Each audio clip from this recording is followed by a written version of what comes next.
నమస్కారం అండి. మనం ఇప్పుడు సూర్యకమల్ గారు రచించిన ఆడపిల్ల అనే కథను విందామా? శ్రీరామనవమి ఆ రోజు శ్రీ సీతారాముల కళ్యాణ వైభవాన్ని తిలకించడానికి భక్తులందరూ వేంచేశారు. శ్రావణి తన కొడుకుని తీసుకుని ఆలయానికి వచ్చింది. ఆ దివ్యమంగళ విగ్రహాలకు భక్తితో నమస్కరించి ఒక ప్రక్కగా చోటు చూసుకుని కొడుకును ఒళ్ళో పెట్టుకుని కూర్చుంది. కొంచెం దూరంలో కొంతమంది పిల్లలు ఆడుకుంటున్నారు. వాళ్ళని చూసిన వాగధీష్ తల్లి వడి నుండి తప్పించుకొని మెల్లగా అతి మెల్లగా అడుగులు వేసుకుంటూ మధ్య మధ్య తల్లిని గమనిస్తూ వెళ్ళి ఆ పిల్లలతో కలిసి ఆడుకోసాగాడు. వాడినే గమనిస్తున్న శ్రావణి తన నుండి తప్పించుకోవడానికి వాడు పడ్డ తాపత్రయం నవ్వు తెప్పించింది. సన్నాయి పాట స్పీడ్ అందుకుంది. భక్తులు తన్మయత్వంతో భజనలు చేస్తున్నారు. అర్చక స్వాములు శ్రీ సీతారాముల విగ్రహాలకు తలంబ్రాలు పోస్తున్నారు. శ్రావణి మనసు ఆలోచనలతో వేగిపోతోంది.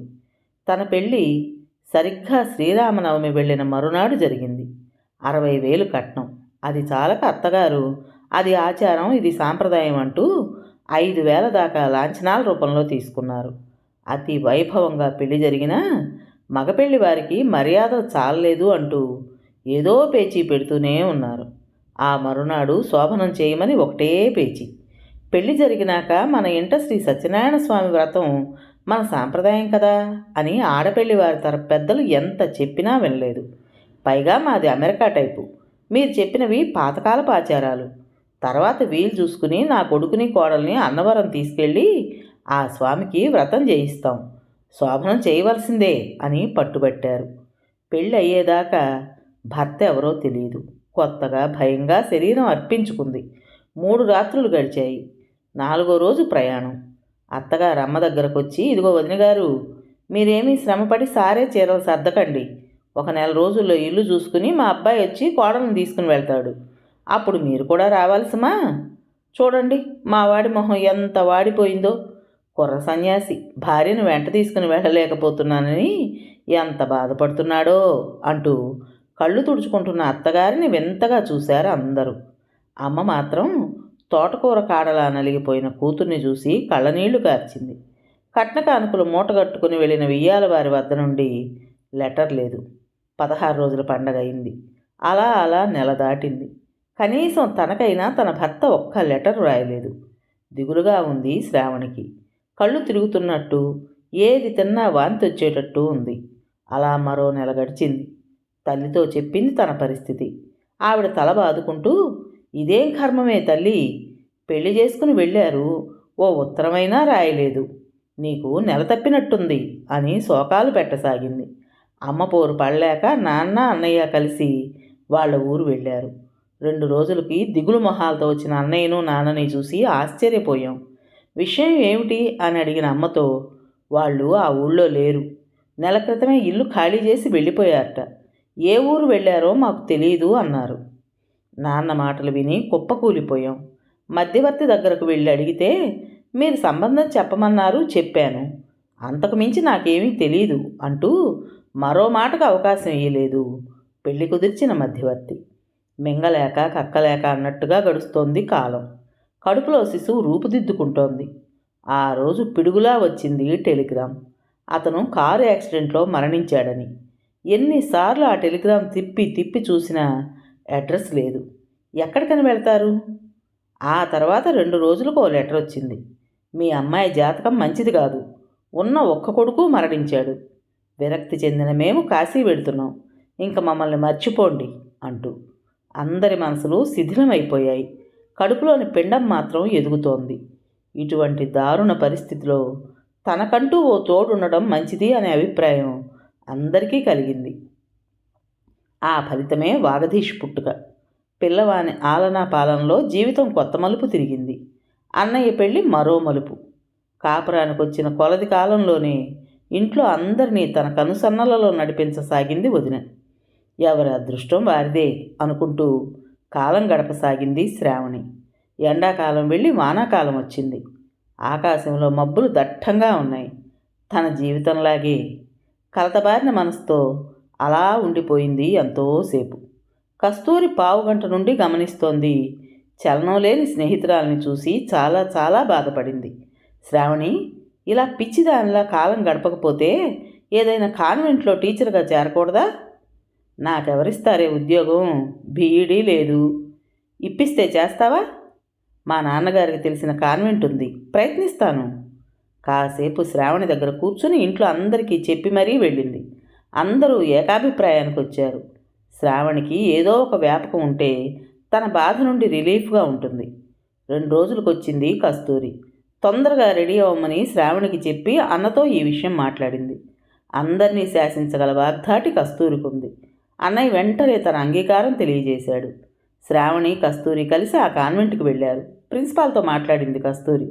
ఎల్కేజీకి టీచర్ కావాలి, మీకు ఇష్టమైతే చేరమనండి. జీతం 300 రూపాయలు అని చెప్పారు ఆయన. ఏదో ఒకటి చేరమంటూ సైగ చేసింది కస్తూరి. ఎల్కేజీ టీచర్గా చేరింది ఆ రోజే. 1-2 రోజులు కొత్తగా ఫీల్ అయింది. తొందరగానే వర్క్ నేర్చుకుంది. ఆ చిన్న పిల్లలతో కాలం తెలియకుండా గడిచిపోతోంది. మేడం, పిల్లలకి హోంవర్క్ రాస్తున్న శ్రావణి తలెత్తి చూసింది. 2వ తరగతి మాస్టారు వంశీకృష్ణ. అతను అందరినీ నవ్విస్తూ సరదాగా ఉంటాడు.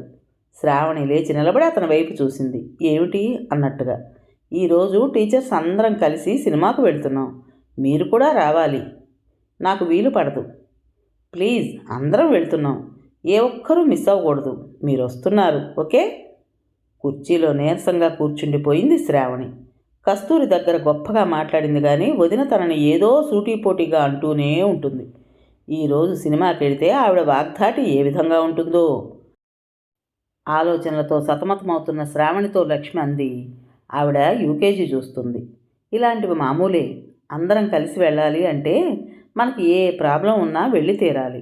లేకపోతే మీరు అందరితో కలిసిమెలిసి ఉండే మనస్తత్వం కాదని నిర్ధారణ చేస్తారు. లేనిపోనివి కల్పించి మన మీద కంప్లైంట్స్ సార్కి చేరవేస్తారు. మన ఉద్యోగం ఊడిపోతుంది. ఇలాంటి విషయాల్లో చాలా జాగ్రత్తగా ఉండాలి. ఆలోచిస్తూ ఉండిపోయింది శ్రావణి. ఇంటికి వచ్చినప్పటి నుండి అన్యమనస్కంగా ఉన్న కూతుర్ని చూసి ఏమైందే అంది అమ్మ. జరిగింది చెప్పింది శ్రావణి. వెళ్ళు, నీకు కొంత మార్పుగా ఉంటుంది. వీళ్ళ మాటలు విన్న వదిన, వెళ్ళమ్మా, ఉద్యోగస్తురాలివాయే, దానికోసం చింతెందుకు? శ్రావణి తన పనులు చేసుకుని వాగధీష్ చేత అక్షరాలు దిద్దిస్తూ కూర్చుంది. వీధి తలుపు చప్పుడుకు తల ఎత్తి చూసింది. అటుగా వచ్చిన వదిన చాపపరిచి అందరినీ కూర్చోబెట్టి, శ్రావణి, మాట్లాడుతూ ఉండు, నేను కాఫీ కలిపి తెస్తా. ప్లీజ్ వద్దండి, టైం అయిపోతుంది. శ్రావణి గారు ఎక్కడ రారో అని మేము వచ్చాం. రండి శ్రావణి గారు అంటూ తొందర చేశారు. బాబును కూడా తీసుకువెళ్ళు, వాడు చూస్తాడు అంటూ తన గదిలోకి వెళ్ళి 20 రూపాయల నోటు తెచ్చి శ్రావణి చేతిలో పెట్టింది వదిన. సినిమా హాల్లో చాలా సరదాగా గడిచింది. పెళ్ళైన దగ్గర నుండి అన్ని సరదాలు వదిలేసుకుని మోడులా బ్రతికేస్తోంది. ఈ కొండంత అనుభూతి చిన్న ఉద్యోగం వల్ల లభించింది. సినిమా అయిపోయింది. అందరూ హాయిగా నవ్వుకుంటూ హాలు బయటకు వచ్చారు. శ్రావణి గారు, వంశీకృష్ణ గారు మీకు తోడుగా వచ్చి మీ ఇంటి దగ్గర మిమ్మల్ని దింపి పెడతారు. ఆయన ఇల్లు మీ ఇంటి మీదుగా కూడా వస్తుంది. మేము ఈ వీధి గుండా పెడతాం అంది లక్ష్మీ టీచర్. వీడ్కోల అనంతరం నడక సాగించారు. వాగధీష్ నిద్రపోతున్నాడు. వాడిని ఎత్తుకుని భారంగా నడుస్తున్న శ్రావణిని చూసి, బాబుని ఇలా అయ్యండి. తన అంగీకారం తెలపకుండానే బాబుని తీసుకుని నడవసాగాడు వంశీ. క్షణంసేపు భర్త గుర్తుకు వచ్చాడు శ్రావణికి. అతను బతికి ఉంటే ఇలానే నడిచేవారం కదా. మనసులో గాయం మరలా రేగింది. నీరు నిండిన కళ్ళు కొంగుతో తుడుచుకుంది. మేడం, మిమ్మల్ని చూస్తుంటే బాధ అనిపిస్తోంది. అసలు దేవుడు ఉన్నాడా అనిపిస్తుంది. తర్వాత మాటలు మార్చి జోకులు వేసి కలతబారిన మనసును నవ్వింపజేశాడు. ఇల్లు దగ్గర పడింది. అన్నయ్య వదిన వీధి అడుగు మీదే కూర్చున్నారు. నీకోసం వద్దాం అనుకుంటున్నానమ్మా అంటూ బాబుని తీసుకుని వంశీకృష్ణకు థ్యాంక్స్ చెప్పాడు అన్నయ్య. కాసేపు వంశీతో కబుర్లు చెప్పి అందరూ లోపలికి వచ్చారు. అన్నయ్య వదిన వాళ్ళ బెడ్రూమ్లోకి వెళ్ళిపోయారు. శ్రావణి బాబును పడుకోబెట్టి తను కాళ్ళు కడుక్కుని వంటగదిలోకి వెళ్ళింది. గిన్నెలో కొద్దిగా అన్నం ఉంది. ఆ కాస్త అన్నం మజ్జిగ పోసి కలిపి బాబుని లేపి తినిపించింది. తను కాస్త మజ్జిగ దాగి పడుకుంది. వదిన భలే నటించగలదు, ఆ అదృష్టవంతురాలు అనుకుంది శ్రావణి. కళ్ళు మూసుకుంది. కానీ నిద్ర రావడం లేదు. మంచంపై అటూ ఇటూ దొరలసాగింది. అన్నా వదిన మాటలు సన్నగా వినిపిస్తున్నాయి. అతను బాగానే ఉన్నాడు, పెళ్లి చేసుకుంటుందేమో మీ చెల్లెలు. అది అలా చేస్తే ముందు సంతోషపడేవాడిని నేనే. ఎందుకంటావా? శ్రావణిని, కొడుకుని, అమ్మని, నాన్నని, నిన్ను, నీకు పుట్టబోయే పిల్లల్ని ఇంతమందిని పెంచాలి. బాబోయ్, నా వల్ల కాదు. ఆలోచనలు ఆపి దగ్గరగారా. మనసులోని గాయంపై కారం జల్లినట్టు అనిపించింది శ్రావణికి. ప్రతి నెల జీతం 300 అన్నయ్యకే ఇస్తోంది. ఎందుకమ్మా అంటూనే తీసుకుంటాడు. ఈ రాత్రి తను అన్నం తినలేదని అన్నయ్యకి తెలుసా అసలు? ఎప్పటికో కునుకు పట్టింది. మేడం, స్కూల్ టైం అయిపోయింది, ప్రిన్సిపాల్ ఏమంటాడో అనే కంగారుతో వేగంగా నడుస్తున్న శ్రావణి ఆ పిలుపుతో ఆగి వెనక్కి చూసింది. థ్యాంక్ యూ మేడం అంటూ సైకిల్ దిగుతున్న వంశీకృష్ణ ముఖంలోకి ఏమిటన్నట్టు చూసింది. మీతో చాలా మాట్లాడాలి. రేపు సండే కదా, ఉదయం 9 గంటలకు వేణుగోపాలస్వామి టెంపుల్కు రాకూడదు? తప్పక రండి ప్లీజ్. No no please. గట్టిగా అరవాలనిపించింది శ్రావణికి. అప్పటికే కొన్ని కళ్ళు తమను పరిశీలిస్తున్నాయి. అందుకే తమాయించుకుంది. ప్రయత్నిస్తాను అని చెప్పి నడక వేగం హెచ్చించింది. స్కూల్కు చేరేసరికి 10 నిమిషాలు లేట్ అయింది. ప్రిన్సిపాల్ కళ్ళు ఎర్రగా చేసుకుని కోపంగా చూశాడు. సారీ సార్ అని చెప్పి సంతకం ముగించుకుని క్లాస్ రూమ్కి వెళ్ళి వర్క్లో లీనమైంది. కాలం ఎవరితోనూ స్నేహం పెట్టుకోదు. విరామం లేకుండా తన ప్రయాణం కొనసాగిస్తూనే ఉంటుంది. ఈరోజు సెలవు కదా, ఎక్కడికి ప్రయాణం అయ్యావు? వదినమ్మ వెటకారంగా అంది. అమ్మ కూడా చేతిలో పని ఆపి నేను ఏం చెప్తానో అని వినడానికి నా కేసు చూడసాగింది. వేణుగోపాలస్వామి గుడికి వస్తానని అనుకున్నానమ్మా. ఈరోజు సండే కదా, వెళదామని. అమ్మకి వదినికి వినపడేలా చెప్పి బయటపడ్డాను. నేను చెప్పులు వేసుకోవడం చూసి వాగదీష్ వెంటబడ్డాడు. వాడిని నడిపిస్తూ గుడిదారి పట్టాను. హాయ్ శ్రావణి, బాగున్నావా? అరే వెంకటేష్, నువ్వా? ఈ ఊరు ఎప్పుడొచ్చావు? నిన్ను చూద్దామనే వస్తున్నాను. కస్తూర్ని కలిశాను నిన్న. నీ గురించి చెప్పింది. చాలా బాధపడ్డాను. కాలేజీ రోజుల్లో భావి జీవితాలను గురించి ఎన్ని ఊహలు, ఎన్ని కలలు కన్నావు. ఇంత విషాదం ఎలా భరిస్తున్నావు శ్రావణి? ఒక విద్యుత్ ఘాతం ఒళ్ళంతా పాకినట్టయింది. ఉబికి వచ్చే కన్నీరును పంటి బిగువును ఆపుకుంటూ రా, మా ఇంటికి వెళ్ళి మాట్లాడుకుందాం. నీ కొడుకేనా? అంతా నీ పోలికే. బాబుని ఎత్తుకుని ముద్దు పెట్టుకున్నాడు. తల్లిలాగే అదృష్టం అంటూ ఇంటివైపు దారితీసింది. మెట్లు ఎక్కుతుండగా వినిపించింది వదిన గొంతు. ఈవిడ గారికి ధైర్యం ఎక్కువైందే ఈ మధ్య అంటూ ఆవిడ గదిలోకి వెళ్ళిపోయింది. కిటికీలోంచి తమను గమనిస్తుందని తెలుసు శ్రావణికి. రా వెంకటేష్, కూర్చో, కాఫీ తెస్తానుండు అంటూ వంటగదిలోకి వెళ్ళింది. వెంకటేషు ఇంటినంతటినీ పరిశీలించసాగాడు. గోడనున్న ఫోటోలను చూస్తూ ఒక ఫోటోని పరిశీలనగా చూడసాగాడు. కాఫీ కప్పుతో ఆ రూంలోకి వచ్చిన శ్రావణి, అది మా పెళ్లి ఫోటో. ఇతన్ని నేను చూశాను, చాలాసేపు మాట్లాడాను కూడా. పరిశీలనగా చూస్తూ అన్నాడు వెంకట్. అప్పుడే ఇంట్లోకి అడుగుపెట్టిన అన్నయ్య, నిజంగానా అన్నాడు.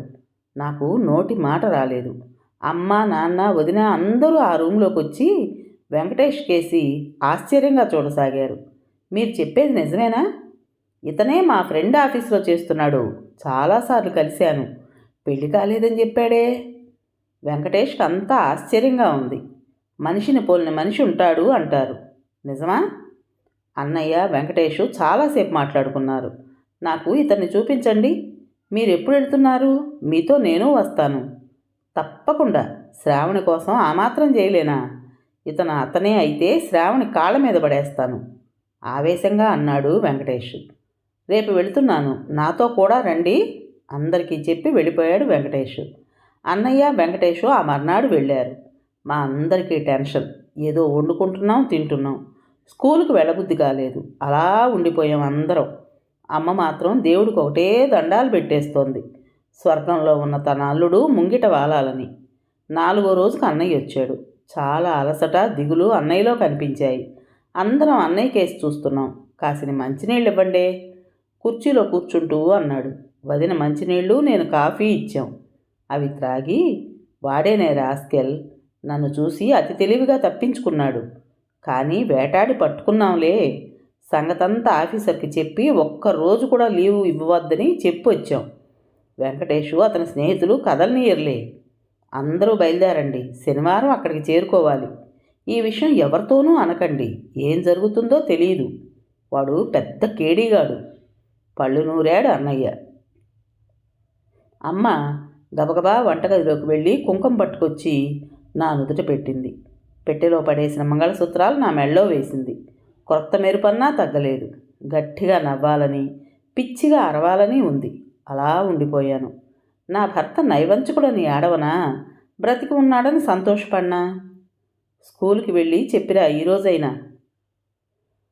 కాలింగ్ బెల్ మోతతో తలుపు తీసింది కాంతం. తెల్లని దుస్తులు, 2 చేతుల వేళ్ళకి వజ్రాల ఉంగరాలు, మెడలో బంగారు గొలుసు, బంగారు వాచి. చూడగానే జమీందార్లా అనిపిస్తున్నాడు విఠల్. నేను లోపలికి రావచ్చా? మీ ఇంట్లో అందమైన అబ్బాయి పెళ్ళికి ఉన్నాడని విని వచ్చాను. మా అమ్మాయి లక్ష్మి. అందం, ఐశ్వర్యం, చదువు, వినయ విధేయతలు ఇన్ని ఉన్న నా ఏకైక సంతానం మీ ఇంటి కోడలుగా చేద్దామనే ఉద్దేశంతో వచ్చాను. రండి రండి అంటూ కూర్చోబెట్టి మర్యాద చేసింది. ఆమె భర్తని పిలిచి పరిచయం చేసింది. ఈవిడ ఇంతలావుగా ఉంది, ఈయనేమో సన్నగా ఉన్నాడు. బహుశా భార్యా విధేయుడు కాబోలు అనుకున్నాడు. అబ్బాయిని కూడా పరిచయం చేయండి. పరిశీలనగా ఇల్లంతా చూస్తూ అన్నాడు విఠల్. అలాగే అన్నయ్య గారు. మా అబ్బాయికి ₹1,00,000 కారు ఇస్తామని నిన్ననే ఎవరో వచ్చి వెళ్ళారు. దాందే ఉంది అక్కయ్య గారు. మా అమ్మాయి 4 లక్షలకు అధికారి. మేడ కూడా దానిదే. పెళ్ళవగానే నేను కాశీ వెడదాం అనుకుంటున్నాను. నాకు చివరి దశలో కాశీలో ఉండాలని కోరిక. మేము కూడా బాబు పెళ్ళవగానే కాశీలో స్థిరపడి ఆ విశ్వనాథుని సేవించుకుంటూ విశ్రాంతిగా గడపాలని కోరికతో ఉన్నాం అంటూ ప్రక్క గదిలోకి వెళ్ళి కొడుకుని లేపి తీసుకొచ్చింది కాంతం. రాత్రంతా నిద్రలేని మొహంలా ఉంది అతని మోము. బద్ధకంగా వచ్చి కూర్చున్నాడు విఠల్కి ఓ నమస్కారం పడేసి. అతన్ని పరికిస్తూ, ఆహా ఏమందం, ఇలాంటి అబ్బాయి కొరకే వెతుకుతున్నా. ఈడు జోడు బాగుంది. ఇదిగో మా అమ్మాయి ఫోటో, జాతకం. చూడ్డానికి ఎప్పుడొస్తారు? రేపొస్తాం. మళ్ళా బాబు ఊరు వెళదాం అనుకుంటున్నాడు అంది కాంతం. రేపొద్దు, నాకు కొంచెం పనుంది. ఆదివారం ఉదయం నేనొచ్చి తీసుకువెళ్తాను. రెడీగా ఉండండి అందరికీ చెప్పి బయటకొచ్చాడు విఠల్. తలుపులు మూతపడగానే సడి చేయకుండా తలుపు దగ్గరకు వచ్చాడు. అమ్మా, మళ్ళీ ఈ పెళ్ళేమిటి? నన్ను ఈ విధంగా కూడా బ్రతకనీవా? నేను రాను. మొన్న మా బావమరిది కనపడ్డప్పటి నుంచి ఒకటే కంగారుగా ఉంది. ఆ రోజే వాణ్ణి తప్పించుకునేసరికి తల ప్రాణం తోక వరకు వచ్చింది. నువ్వెలాగూ అమెరికా వెళ్ళాలనుకుంటున్నావా? ఈ పెళ్ళి తొందరలో ముగించి 4 లక్షలు మన చేతిలో పడగానే ఏం చేయాలో నేను ఆలోచిస్తాలే. ఈ రాజ్యం ప్లాన్ ఏది ఇంతవరకు జరగకపోవటం అనేది లేదు. నువ్వు నిశ్చింతగా ఉండు. పొంచి వీళ్ళ మాటలు వింటున్న విఠల్ తృప్తిగా నవ్వుకున్నాడు. పెళ్లి చూపుల ఏర్పాట్లు చాలా ఘనంగా ఉన్నాయి. అడుగడుగున మర్యాదలు, టిఫిన్లు, డ్రింకులు అద్భుతం. పిల్లని తీసుకురండి అన్నయ్య గారు.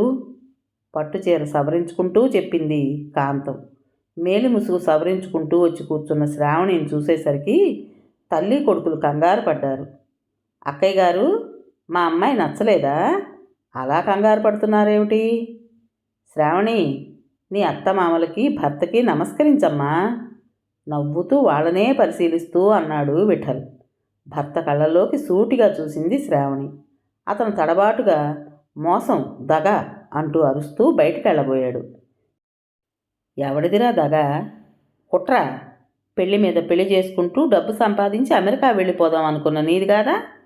కాళ్ల పారాణి ఆరకముందే 3 రాత్రులు అనుభవించి భార్యను నువ్వు బతికుండగానే విడో చేశావే, అది దగా కాదా? నీ కామానికి బలయ్యి ఒక కొడుకును కని జీవోత్సవంలో బ్రతికీడ్చుకుంటున్న ఈ ఇల్లాలిని చూడరా రాస్కెల్. నీకు మామూలు శిక్ష పనికిరాదు. ఎస్ఐ గారు, వీళ్ళని లాకప్లో పెట్టండి. ఇవిగో సాక్ష్యాధారాలు. రేపు మా లాయర్ గారు నేను వస్తాం స్టేషన్కి. తాళాలు గట్టిగా వేసి కాపలా దిట్టంగా ఉంచండి. తల్లి కొడుకులు పరమకేడీలు అంటూ వాళ్ళని పోలీస్ వ్యాన్ ఎక్కించి లోపలికి వచ్చాడు విఠల్. నెల రోజులు కోర్టు చుట్టూ తిరగడంతో గడిచిపోయింది. కేసు శ్రావణి గెలుచుకుంది. అత్తగారికి భర్తకి 6 సంవత్సరాలు కఠిన కారాగార వాసం పడింది. భర్త ఉద్యోగం శ్రావణికి వచ్చింది. ఎంతో నేర్పుగా శ్రావణి కథ సుఖాంతం చేసినందుకు వెంకటేషు సిఐడి విఠల్కి కృతజ్ఞతలు తెలియజేశాడు. ఆడపిల్లంటే ఆదిశక్తి స్వరూపం. ధైర్యంగా సమస్యలు ఎదుర్కోవాలి, కానీ బీరువుల కిరసనాయిలు పోసుకునో పురుగుల మందు త్రాగో చనిపోవడం జీవితానికి ముగింపు కాకూడదు. Best of luck. శ్రావణి వెన్ను మీద చిన్నగా తడుతూ అన్న విఠల మాటలకు అందరూ గలగలా నవ్వారు. కథ పేరు ఆడపిల్ల. రచించిన వారు సూర్యకమల్ గారు. విన్నారు కదండి. మరి ఈ కథ మీకు నచ్చిందా? నచ్చినట్టయితే లైక్ చేసి మరో నలుగురికి షేర్ చేయండి. అలాగే ఈ కథ పైన మీ విలువైన అభిప్రాయాన్ని కామెంట్ బాక్స్లో తప్పకుండా తెలియజేస్తారు కదా. మరి ఇంత మంచి కథను మనకు అందించిన రైటర్ గారికి మనందరి తరపున మనస్ఫూర్తిగా ధన్యవాదాలు తెలుపుకుంటూ, ఇటువంటి మంచి మంచి కథల కోసం కొత్త వాళ్ళు మన ఛానల్ని తప్పకుండా సబ్స్క్రైబ్ చేసుకోండి. రేపు మరో మంచి కథతో మీ ముందుకు వస్తాను. అప్పటి వరకు ఉంటానండి.